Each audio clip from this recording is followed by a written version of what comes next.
সমুদ্রের ব্যাংক আর কুয়োর ব্যাংক।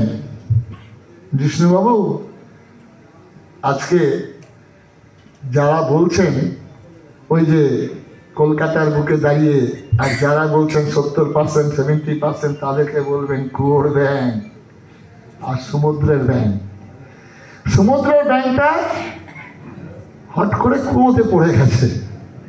কুয়োতে আরো দুটো ব্যাংক ছিল, একটা হোলা ব্যাংক, একটা সোনা ব্যাংক।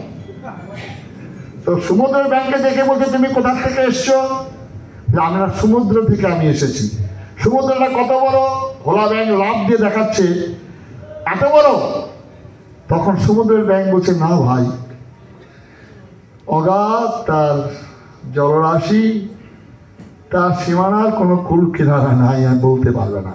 এবার একটা হোলা ব্যাংক ফেরা থাকি, যারা জোরে লাফ দিয়ে বলছে এত বড়। হোলা ব্যাংকটা ছিল একটু ফর্সা, তো আমাদের ওখানে আছে, আর হোলা ব্যাংকটা একটু কালো। হ্যাঁ, সেটা আবার বলছে এত বড়। তখন সমুদ্রের ব্যাংক বলছে, না ভাই, সমুদ্রের গভীরতা, সমুদ্রের কুল কিনারা বলা যাবে না। তো সমুদ্রের ব্যাংক তাই আজ বলছে, যারা দুর্ভাগা, তিনি তো চিঙ্গিস খান, তিনি তো নাদির শাহ, তিনি তো তৈমুল্লাহ, তিনি তো ঔরঙ্গজেবের বংশধর, তিনি তো বাংলাদেশে আমাকে মানুষদের হত্যা করে, তাই তো তাদের ধর্মে আসার জন্য তিনি গর্ব অনুভব করেন।